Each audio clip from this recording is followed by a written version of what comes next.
and welcome to Wellness Live. My name is Dr. Olivia Moses, and thank you so much for joining us today. This broadcast is brought to you by Loma Linda University Health's Department of Risk Management.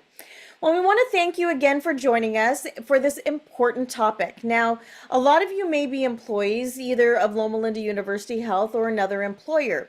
And what sometimes can happen is we get hurt on the job or we get injured. Now, this doesn't affect everyone, but when it affects you, it can be a serious concern. And so we have a very special guest today to talk to us about the wonderful world of workers' compensation. And the reason why I'm saying it's a wonderful world, not only because it provides injured employees a number of resources to heal them and get healthier and get them back to work in their life, but because also we have a very special guest whose office is right down the hall from me, and she is a fantastic person to speak to us with many, many years of experience and many, many stories about how we have supported our own employees, and even before she came to Loma Linda, employees before that, about helping them get back to work and helping them with their injury and what that actually means. Now, workers' compensation can seem complicated for many people. So today we have Kim Kinney. She's the Director of Workers' Compensation here in the Department of Risk Management and for all of Loma Linda University Health. And I'm very excited to have her today.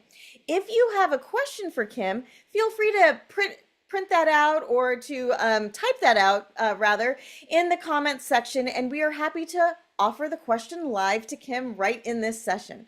So without further ado, I'd like to introduce you to Kim Kinney. Well, thank you for the kind words, Dr. Moses. Workers' comp is not a super exciting topic, and I'm hoping to not put you to sleep as we process through the slides. The first slide we're going to start out with is just a rundown of what workers' compensation is. It's the oldest social insurance program in the nation. Prior to workers' compensation coming into the industry, an employee would have to sue their employer in tort law, and that took a big toll on the court system. And so they separated workers' compensation out into its own court, and thus came the social insurance program that we know today. It is mandatory regardless of the employer size. So if you have one employee or 10,000 employees, you must provide your employees with the work comp program. And it covers injuries or illnesses that occur in the course and scope of employment, whether it's a specific injury or a continuous trauma type injury. I'd like to stop right here and talk a little bit about what does that mean, occur in the course and the scope of employment. So that means that if I am running an errand for my employer and I get into an auto accident, that is going to be in the course of my employment and it's in the scope of my employment, meaning that I was asked to do it and I was doing it on the clock. Now, if I'm running that same errand, but I take a side street and I go over to the bank to deposit a check and I get into a car accident there, because of that deviation, it's no longer in the course and scope of employment. And so it comes down to almost splitting hairs, if you will, at times. And it comes down to some legal definitions, but mostly it's all injuries that occur in the course and scope of the employment. It has 5 benefits. There's medical care that is paid for at 100% with no copays. There's temporary disability benefits that are paid for at 2/3 of the average weekly wage up to a maximum. Permanent disability is determined by a physician when there is a permanent residual left over from the injury. So an easy example is if I have a shoulder injury and prior to the shoulder injury, I could reach all the way over my head, but after this shoulder injury and all of the treatment that I was rendered, I can now only reach straight and not, well, I can only reach, maybe here. Then I have a loss of impairment that equates to dollars. Supplemental job displacement benefit. That is when I am so injured that I cannot return to my to the job that I was injured at. Then I am potentially entitled to a supplemental job displacement benefit. And it's a voucher that is a $6,000 voucher, and it can be used for retraining, taking a computer class, or getting your real estate license, anything along those lines. And then death benefits. The death benefits also have a max, and they are paid out to the dependents of the worker who's deceased. Are there any questions about the benefits? Yeah, so we have some questions coming in, Kim, and I think some of it has to do with, what is workers' comp compared to my other health insurance? So why don't we start at the very beginning? So let's say I am injured at work. What happens and what do I need to do? And I know maybe other employers have a different kind of process. Maybe let's just go down what Loma Linda does. So I am hurt. What do I do now? So if we want to jump to the second slide, there is a process for Loma Linda to report injuries. We here at Loma Linda have put in place a nurse hotline. So when you're injured, you call the nurse hotline and they will provide you with what you need to do. And so it's going to be one of three things. Oh my gosh, hang up and call 911. The second one will be, okay, I think it's going to be okay. You need to proceed to the occupational medical clinic. Or the third one would be, it sounds like it just needs a Band-Aid. And so we're going to report it, but we're not going to open up a claim at this time because you don't need treatment. However, the nurse will tell you and we'll follow up with you. If for some reason it gets worse, it gets infected, give us a call back and we will open up a claim and send you to occupational medicine. Okay. So then the next question is getting to our questions now. Let's say I am injured at work, but I also have health insurance. How do those two things kind of coordinate or work together or function in the same space? So if you're injured at work and it's that AOE, COE, the arising out of and occurring in the course of employment, you've fallen at work, something along those lines that's clearly work related, you would call the hotline and we will take care of all of the benefits for you. There's, like I said, there's no copay for any of the medical care benefits. And if for some reason, because this does happen, somebody will forget to call the hotline, not a big deal, you're in pain or you're bleeding, you'll go to the emergency department. They'll ask you there, is this work related? And if so, they'll convert it all over to us. If you get a medical bill from our health plan, you just need to give us a call and we can take care of reversing the charges to you. If you paid a copay, we'll reimburse you the copay and then taking care of the further treatment that you need. So the big difference I'm hearing you say is that the care is covered. One has a copayment, one does not. So when workers' compensation covers it, you shouldn't have any out-of-pocket costs. Correct. Okay. And what goes along with some of the medical benefits is your mileage to and from the physicians or to and from the physical therapy. That's also reimbursed to you. Okay. So this brings up a point. Since now we're getting into, some of the things that are covered and not, how does one know? Is someone assigned to them? How does that all work? Sure. So when the claim comes in, we have the claim is assigned to one of two different examiners, and the examiners will reach out, either Mario or Sylvia. They'll reach out and they'll ask some questions. Some of the questioning that they're asking may seem strange, but it's helping them make that determination on, did it arise out of the course and scope of employment. And so bear with them, just give them the answers to the questions that they need, and they'll take care of you from there. Okay. One of the questions that has come through is, does workers' compensation cover mental health when it comes to things like stress or burnout? So stresses, the short answer is yes and no. So the labor code, which is the law that governs workers' compensation benefits, indicates that the stress has to be 51% of all factors that are related to the stress or the burnout. So there is an exception if you're involved in a robbery or some other sort of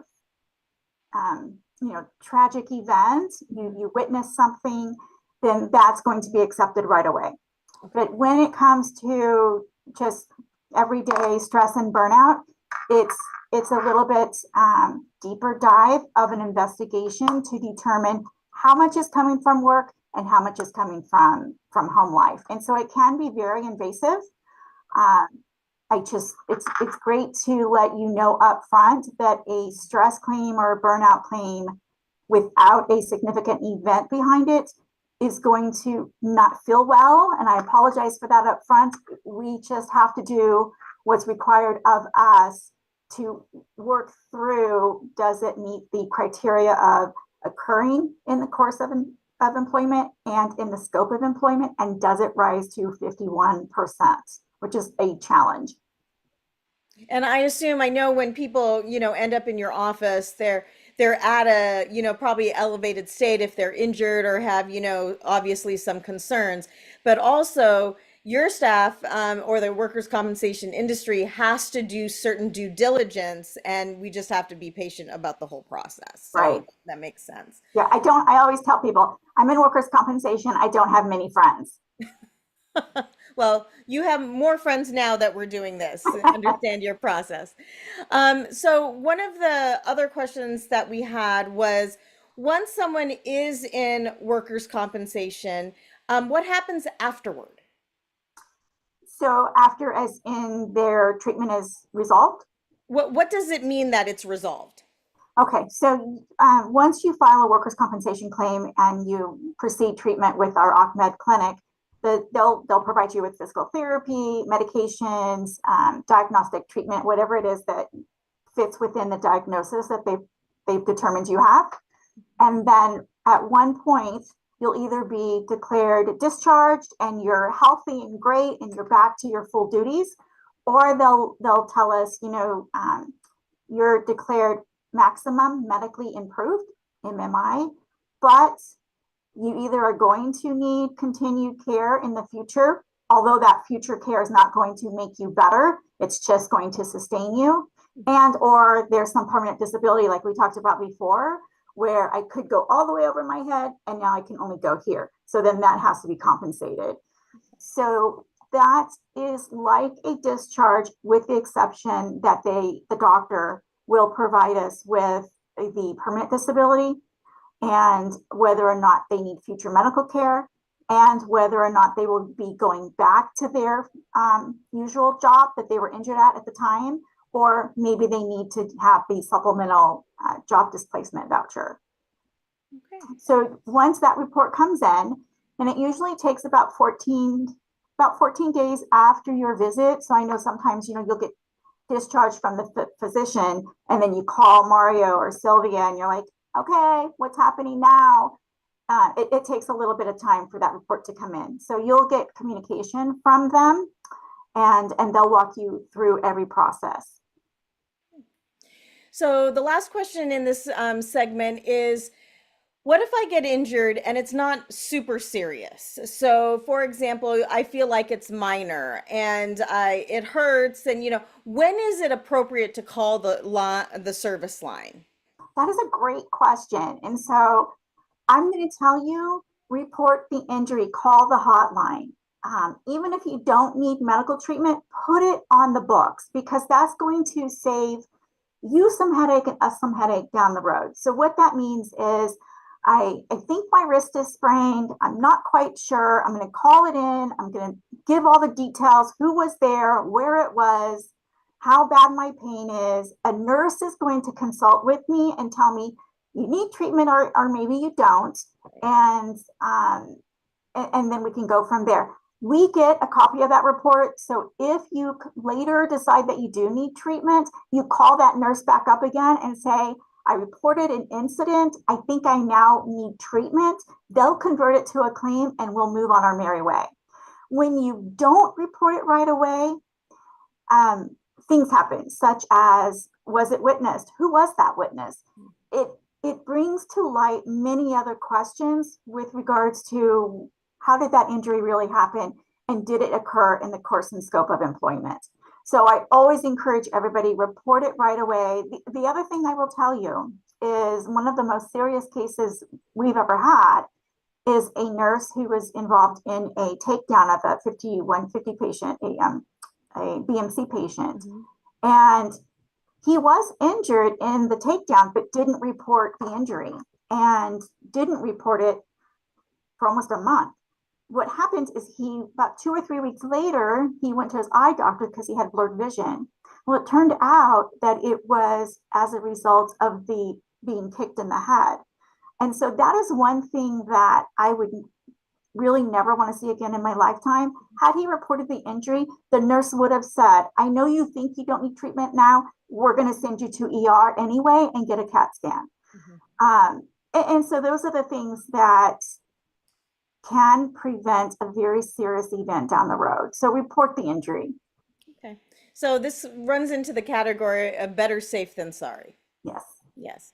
Well, why don't we get to the second half of your presentation? Sure. So moving on, it's the slide that talks about how do I report an injury. We've kind of already covered that. There is a form that gets sent to the employee that's a state mandatory form. It's called, the short version of it is called a DWC-1 form. It's a claim form.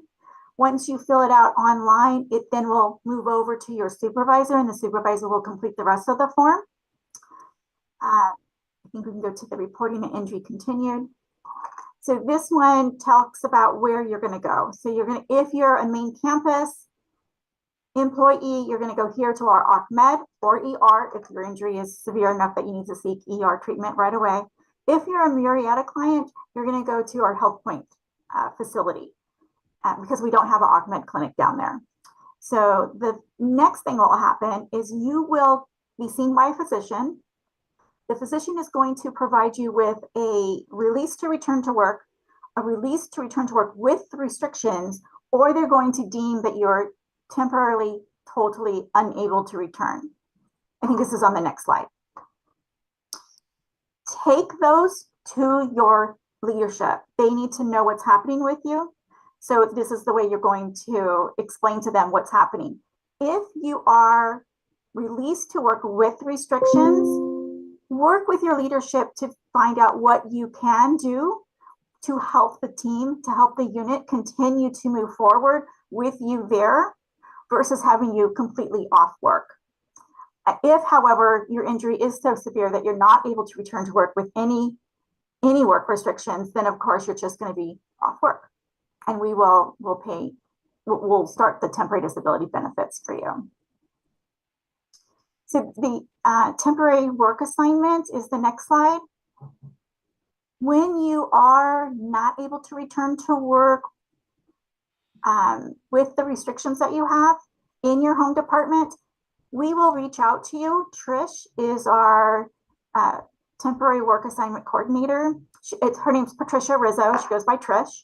She will reach out to you to see if we can place you someplace else within the institution. This is a great benefit to other areas of our institution because it does provide help to other areas that are in need of help and don't have the resources at that time to get the required help that they need. Maybe it's a temporary assignment that they have. They need help with a particular project. So this is a really great way for us to continue to support our corporation. And you as the employee, you're not losing time from work. You're getting paid your full salary. So it's a win-win for everybody. So I think in the end, the injury report summary basically is, what do? You let your supervisor know, you call the hotline, whether you want treatment or not, call the hotline, get that report on record. Again, if medical care is needed, the nurse will tell you where to go. This is super important because the nurse sends a pre-auth to wherever they're directing you. So if they're directing you to ER, they're sending a notice to them, hey, so-and-so is coming in, you're authorized to see them through the work comp program. If you're going to OCMED or Health Point, again, that nurse is sending the pre-auth over to them to let them know you're coming and they have authorization to see you. So please call the hotline and go where the nurse directs you to go. You'll get an email with the claim form attached to it, a DWC-1. You'll fill it out. When you hit save or submit, I think it's submit, it will then go to your supervisor. Your supervisor will complete the form, and then all of that comes over to us electronically.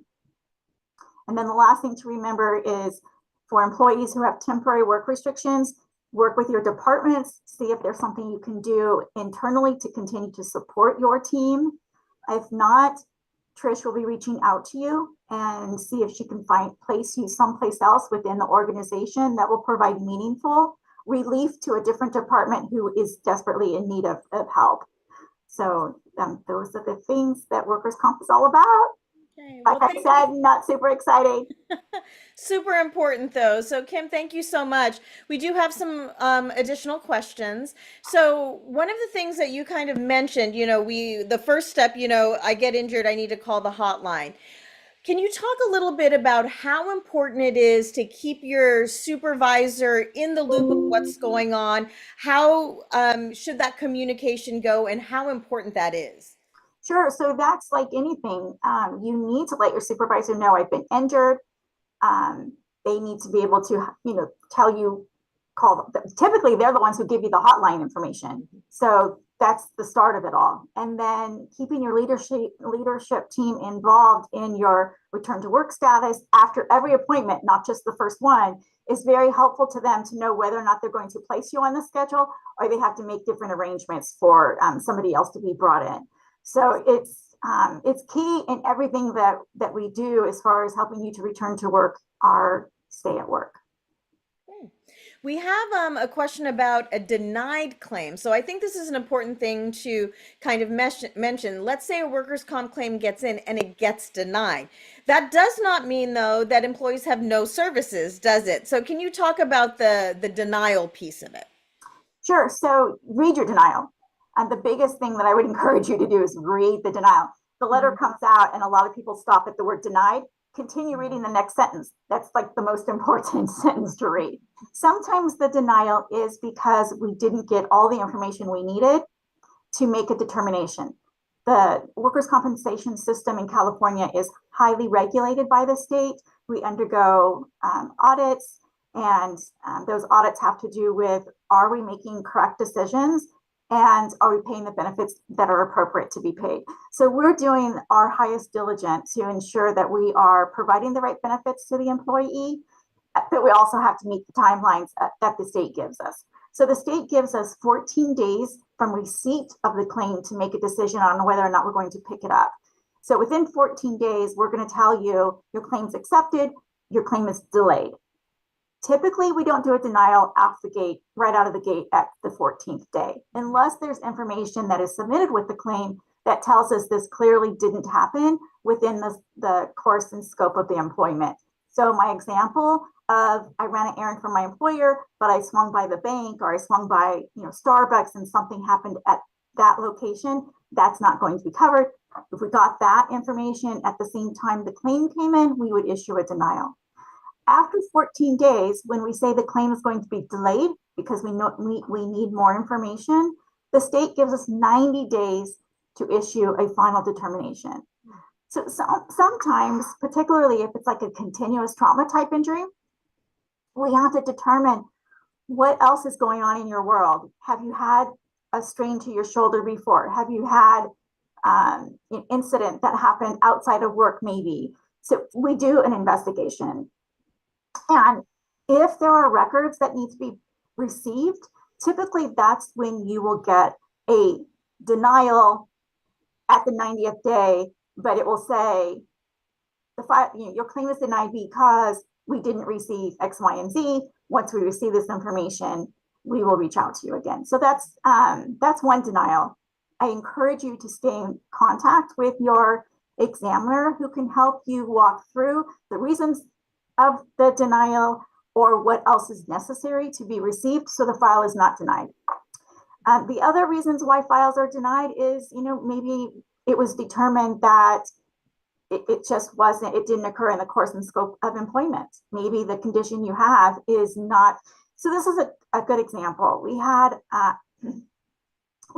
an employee who filed a claim for carpal tunnel, which sounds like, she types a lot. It's going to be work related, but the physician did a really good intake. And it turned out that her symptoms of carpal tunnel were really based on non-industrial factors. She was breastfeeding. And so once she stopped breastfeeding, the symptoms went away. And so pay close attention to the denial, to your physician, who usually is the one who determines whether or not a claim is accepted or not, and help them walk you through those processes. The last thing I would want to see is somebody claim carpal tunnel, go through a carpal tunnel surgery, not have carpal tunnel, and then down the road, they're going to have scar tissue built up in an area that didn't need to be opened up in the first place. So communication is the biggest key throughout the entire process. Talk to your doctor, talk to your claims examiner. Okay, wonderful, Kim. And also, it doesn't mean that if, let's say you are denied, that doesn't mean you don't get care at all. Right. Please know, you absolutely you want to get care, and there are plenty of services here at Loma Linda. If you're covered by one of our employer health plans, absolutely go see a doctor. We have a wellness program that has a number of different resources and programs for you. So we don't want to have anybody think that just because your workers' compensation claim was denied, that there is no care. Right. As a matter of fact, once the delay letter is issued, it will tell you that we will pay up to $10,000 of your cost until a determination is made. So there's still no out-of-pocket expenses for that employee. And that can be a great time for the employee to learn, oh, this is because I'm breastfeeding and not because of the continuous work I'm doing. So it allows all those bills to be paid for upfront, no co-payments required, and you get a solid diagnosis. Okay.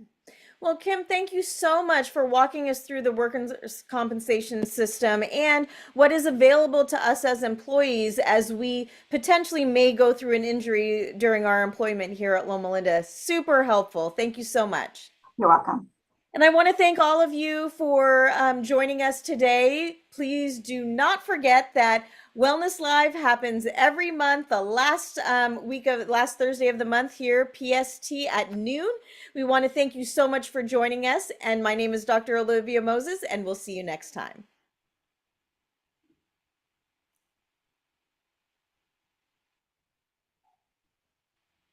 We're clear. Thank you. You're welcome. Those were good questions. No, those were great.